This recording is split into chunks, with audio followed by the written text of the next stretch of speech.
जय गुरुदेव। और दोस्तों, मेरे चैनल सिद्ध साबर मंत्र में आपका एक बार फिर से हार्दिक स्वागत है। और देखिए, वीडियो को पूरी देखना, स्किप मत करना बिल्कुल भी, क्योंकि जो मैं आपको निर्देश और जो मैं आपको बताने वाला हूँ वो आपको मैं बहुत ही अच्छी तरीके से, और साधना के बारे में कि आपको कब करना चाहिए कब नहीं करना चाहिए, वो मैं पूरी तरीके से आपको आज बताऊँगा। तो सबसे पहले मैं आपको एक बात बता देता हूँ कि होलाअष्टक आने वाले हैं।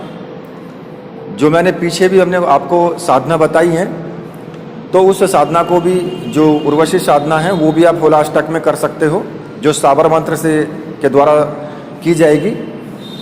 और एक दूसरी बात आपको बता देता हूँ कि होलाअष्टक आपके 22 तारीख से लगेंगे, और 22 तारीख से 28 तारीख तक, यानी कि 8 दिन आपके रहेंगे। और ये होली से पहले आते हैं, होली वाले दिन समाप्त होते हैं। ठीक है, आज ये समझिए कि आपके पास में 20 दिन हैं, आप साधना करने के लिए तैयार रहें। और देखिए, होलाअष्टक में जो भी साधना करेंगे वो संपूर्ण होगी ही होगी,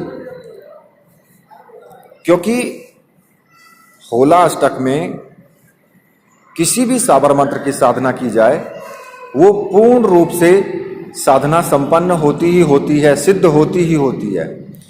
क्योंकि होलाअष्टक के जो महत्व है वो साबर साधनाओं के लिए है।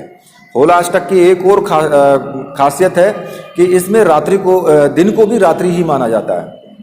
मतलब कि रात्रि तो रात्रि है ही, लेकिन दिन को भी रात्रि ही माना जाता है। तो इसलिए आप इस कभी भी साधना कर सकते हैं, इसमें दिन में भी कर सकते हैं, रात में भी कर सकते हैं, तो वो रात्रि में ही साधना मानी जाएगी।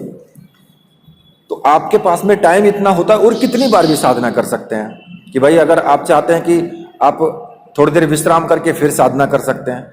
अगर आपने 2 घंटे साधना की है, उसके बाद 2 घंटे का विश्राम करके फिर साधना कर सकते हैं। तो इस तरीके से आप पूर्ण रूप से उस साधना को कर सकते हैं इसमें, होलाअष्टक में। और होलाअष्टक जो है वो वास्तव में ही साबर मंत्रों की साधना के लिए अद्वितीय माना जाता है। और एक चीज मैं आपको और बता देता हूं कि उर्वशी की जो साधना है वो साबर मंत्र से जो साधना है, उसके लिए आप सामग्री आप मंगा सकते हैं।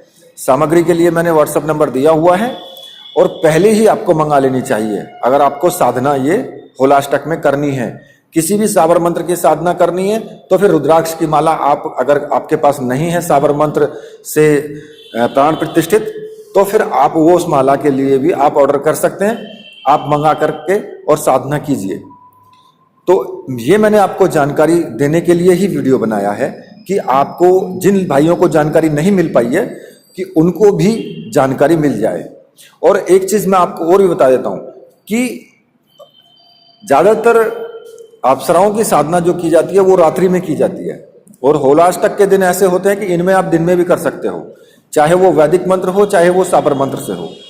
क्योंकि रात्रि में की जाती है, तो इसलिए इसमें दिन को भी रात्रि ही माना गया है। तो इसलिए आप अगर रात्रि में 21 माला का जाप करते हो, तो दिन और रात्रि मिलाकर के आप 51 माला, 101 माला पर डे कर सकते हो, और 8 दिन में साधना आपकी बहुत ऊंचाई पर होगी, बहुत सिद्धि मिलने के चांसेस बहुत ज्यादा होते हैं। तो इसलिए मैं आपको ये पहले से ही गाइड कर रहा हूं। बाकी अब अगर मानना ना मानना तो आपके ऊपर डिपेंड है कि आप करना चाहते हैं नहीं करना चाहते। और जिन भाइयों ने सामग्री पहले ले रखी है वो साधना को रिपीट कर सकते हैं इसमें। ठीक है, और एक चीज मैं आपको और बता देता हूं, जो भी आप सामग्री लेते हैं, जो मंत्र सिद्ध प्राण प्रतिष्ठा युक्त जो यंत्र और माला होती है अप्सरा साधना की या फिर और दूसरी साधनाओं की, केवल रुद्राक्ष की माला को छोड़ते हुए, वो केवल आप 3 बार यूज कर सकते हैं।